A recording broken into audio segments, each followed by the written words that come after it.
Namo tassa bhagavato arahato samma sambuddhassa. Namo tassa bhagavato arahato samma sambuddhassa. Namo tassa bhagavato arahato samma sambuddhassa. Buddhaṃ saranang gacchāmi, Dhammaṃ saranang gacchāmi, Sanghaṃ saranang gacchāmi.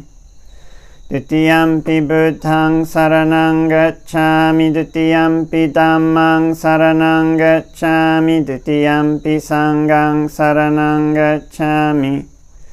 Tatiyampi Buddhaṃ saranang gacchāmi, Tatiyampi Dhammaṃ saranang gacchāmi, Tatiyampi Sanghaṃ saranang gacchāmi. So I hope that everybody is keeping well wherever it might be. And I'm just here at a village kuti in Gampaha. And lately we've been trying to set up this platform in the forest. It's a kind of, it's like a bed with a big stick over top of it, and the stick you can hang an umbrella tent from. And so once you've hung your umbrella tent, then you can go and live there in the forest, feeling at ease. And the umbrella tent actually provides a reasonable protection from the rain. And the raised platform provides protection from wild animals, and it also gives some distance from the damp, because sometimes these things, the ground can be quite damp, especially during the rainy season. And so when I went to this forest, after having this platform set up, I stayed there for a night when we were scouting out the location, and I noticed there were some kind of like smells in the forest that gave me these allergic reactions that I haven't had so far in Sri Lanka. And one of them, they have this kind of cactus, and then I went down the hill from the cactus into this forest, and there was this old decrepit tree that had like hairs, like some of it, and thorns. It was like this thorny, decrepit old tree, and that one gave me this really strong reaction. So unfortunately, the place where we were going to build or put this platform was really close to this tree, because there's only so many places you can really maneuver to put the platform where it's secluded enough and enough airflow and these things. So we put the platform there, and a bunch of people helped, and they helped to cut down this old decrepit tree and remove some of the kind of debris from it, kind of fallen into all these bushes all around, and then the wind would blow from there down to the platform. And so I would get these kind of like bumps and things on my arms. It's kind of like rash from this vine or vines that were there. So the people helped for a while, and they were very very helpful, but actually, they all had to go home and do these things, and there was still, quite a lot of this debris spread throughout these trees. So I had to go with this broom and, knock all this debris down and pick it up in bags, and, actually touching this stuff would give me an allergic reaction to a certain extent. I could only do it for so long.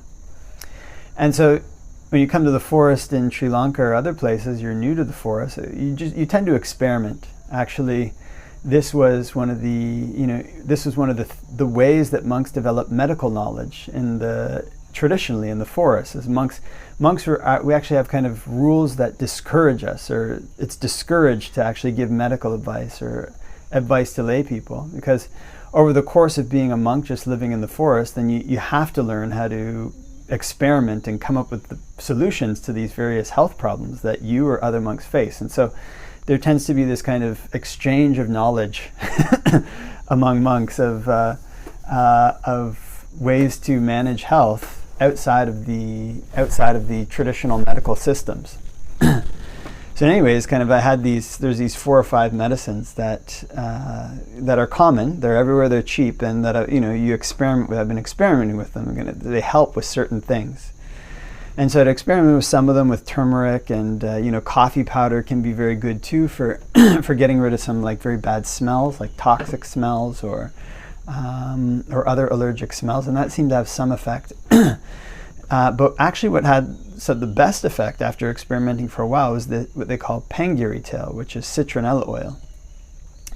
And so just spraying that on and around I actually ended up getting these kind of plastic bags and put them over my hands and sprayed this pangiri tail in them.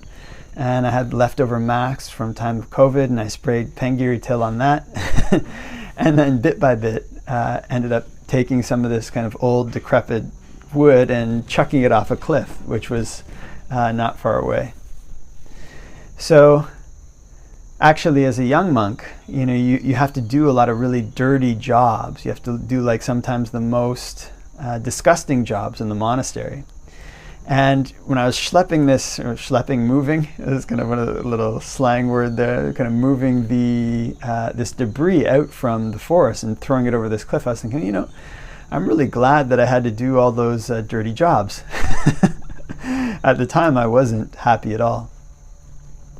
And one of the tricks that you learn for doing these dirty jobs, when I was first started out in Buddhism, the teacher would always emphasize using work as a form of meditation, which would require another Dhamma talk to describe, how far that goes. I mean, you can do it to a certain extent, being mindful of things. But this is what he emphasized, kind of being mindful during your working period. And it is actually very, very helpful, very excellent advice that I'm very grateful that I had. Sometimes you'd have to do these very dirty jobs, and you just break it down step by step. Okay, now I'm going to do this, now I'm going to do that, now I'm going to do this, now I'm going to do that. And mentally, the work seems much less overwhelming.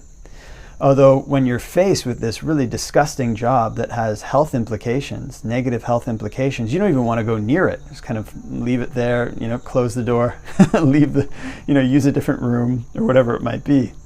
But of course, that won't solve the problem, and the problem will get worse. And if I stay on this platform or stayed in the forest and just had these like decrepit trees close by, then my health would decline, although not as much although I wouldn't have as much discomfort initially as moving all this garbage out and throwing it over the cliff.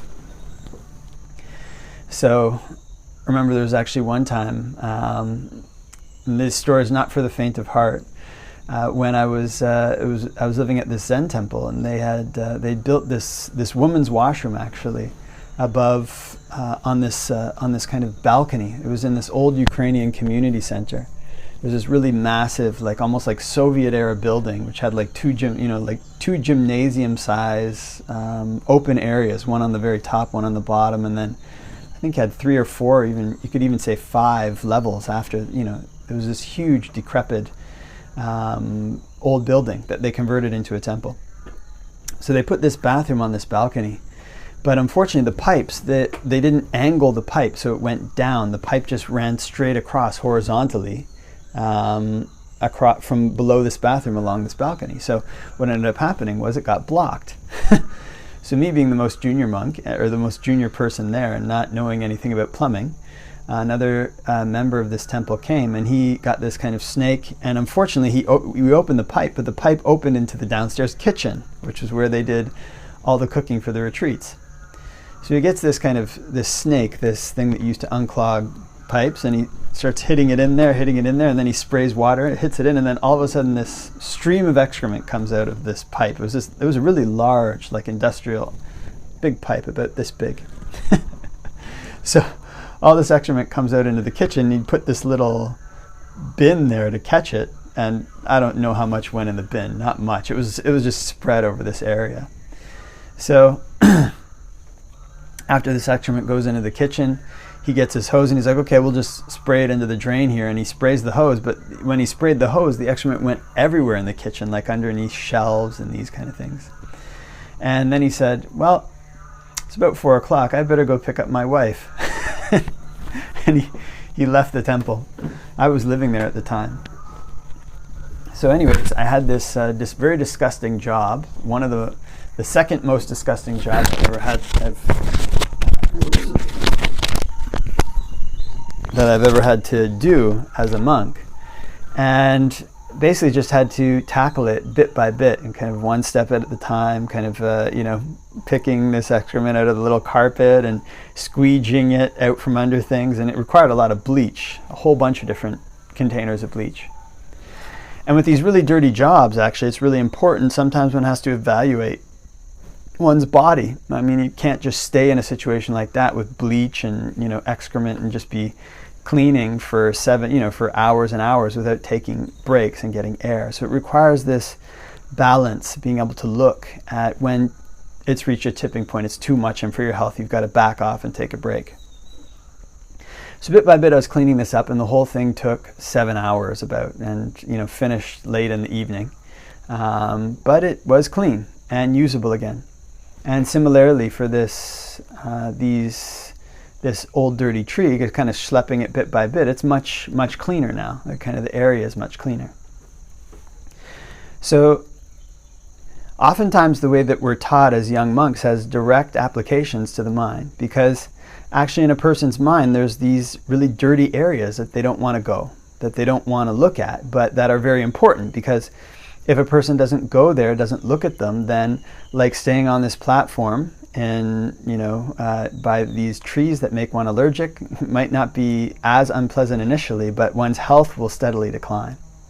And in the same way, in these areas in one's mind, if one doesn't take care of them, if one doesn't go into this dirty area and clean it out, then steadily one's mental health can decline from that. And the problem can get worse. And it's like leaving this excrement in the kitchen and not cleaning it up. That would get worse. The problem would get worse and worse and worse. It doesn't take much to imagine how that would happen. So just like these really dirty jobs, one of the important things for cleaning up these really dirty areas in the mind is to look at the job piecemeal. You break it into these really, really small parts. And it has uncertain ends. These kind of really dirty areas in the mind, they're the ones that when we're meditating, they cause us difficulty. We don't like to go there, or when we're practicing in general, but we don't like to go there, but they're very important. It can come up in different ways for different people, because it's not the case that one can just completely rely on one's strengths. One has to use one's strengths to develop one's weaknesses. So I was chatting with somebody a few weeks back, and they were commenting just through the course of our discussion. We were chatting a little bit about lust, and they were commenting that after a while this discussion went on, they were commenting that although they don't have much like lust per se, they have this this real love of really clean things, and this real strong aversion to really dirty things, dirty seats on a meditation, not even dirty, but used seats at a meditation retreat, or smelly, sweaty people, these kind of things. And I said, well, whatever problem you had with lust may be connected to this desire. These things kind of interconnect. And so if you want to try to overcome this or block some of the ways that lust might arise in your mind, it's good to be able to train oneself to get used to, say, sitting near a dirty, sweaty person, or using, a slightly dirty meditation cushion, one that won't harm one's health, but that will expose these areas in the mind that have all these unfortunate interconnections. So something like that, when we meditate, usually we think of it as something very peaceful, something very nice, but as we go along in practice, we find good places to be, and we find that there's dirty areas that are preventing us from using them. We find there's dirty areas in the mind that are preventing us from calming down, preventing us from gaining the insights that we want, and they're areas that we've been avoiding for our whole life. It doesn't just have to be in terms of meditation. It might be that somebody likes to plan and they don't like spontaneity, and they're constantly and when they encounter spontaneity, they don't like it. They try to arrange their life, or vice versa. Somebody likes spontaneity, they don't like to plan. Or somebody likes being alone, doesn't like being around people, or being around people, doesn't like being alone. The time comes when problems arise in our practice specifically because of this weakness. So just like these very dirty jobs, the end of these things has an uncertain future, but we can break it up bit by bit, and we don't shirk away from it. We go into that weak area. We go directly towards it, and we start cleaning it up, bit by bit. Whatever the weakness is, one step at a time, we learn to expose ourselves to it and slowly remove it and chuck it off a cliff. One of the key things for this practice, for this procedure as well, is that we learn to find the appropriate medicine sometimes. Because it's not just the case that, say, I could go into this dirty dirty kitchen, or dirty, allergen-filled forest, or, by this allergy-inducing tree, and just pick it up with my hands and carry it close to my chest and throw it off. Right? Had to find out this way that I could actually use medicine to increase my ability to throw these things out. And so in a similar way, one learns to find the appropriate meditation topics, the appropriate ways to direct one's mind. And the Buddha's given many to counter these really gross situations at hand. And that meditation topic that one uses might not be one that one really likes. It might be an uncomfortable topic for one. I mean, the Buddha's given so many, and there's some that feel uncomfortable. Somebody's very analytical, they don't like faith. Problems arise because of faith. They might have to develop Buddha-nusati, Dhamma-Nusati, the recollection of the Buddha, the recollection of the Dhamma, to counter these things. And using this medicine can sometimes be a little bit uncomfortable. But what it does allow us to do is to go into these dirty places and clean them out for longer. And finally, one of the last things is one has to know when to take breaks. One goes into these really intense situations. It can affect one's physical health physically. If one goes into really intense situations mentally and doesn't know when to take breaks properly, it can affect one's mental health. It can make one weaker mentally. It can make one less willing to go back into there and take the job on. And the job can start seeming larger and larger and more difficult to complete. So taking breaks mentally here can basically mean something like going back to one's familiar meditation topic and learning to calm the mind with that topic before going into these dirty areas again.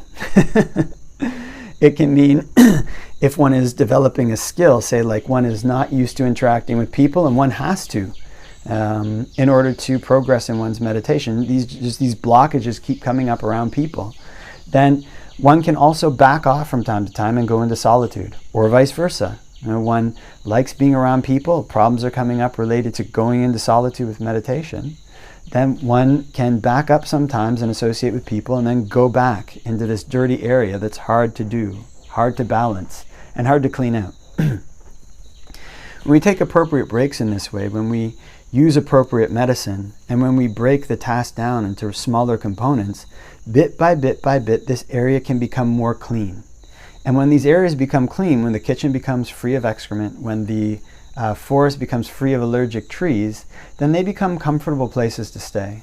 They become places where one can live at ease, where one can practice at ease. And the range in which one can practice has grown larger. The territory in which one can navigate is now larger. One now has more useful places at one's disposal than one did before. And in the same way, when we rehabilitate the mind in this way, when we clean it out, we have more mental space in our mind that we can then devote more to practice. It gives us more tools, more abilities, more real estate in the mind in which we can develop good things. So cleaning out these dirty places in the mind, although it's a chore, although it's a difficulty, it's something that in the long run gives more power and strength to the mind. It's something that in the long run can make one more comfortable, because the mind that's cleaned out is a comfortable place to live in. It's a comfortable place to take a stand in one's practice to move towards Nibbana. So I think leave that for reflection, and wishing everybody all the blessings of Dhamma practice.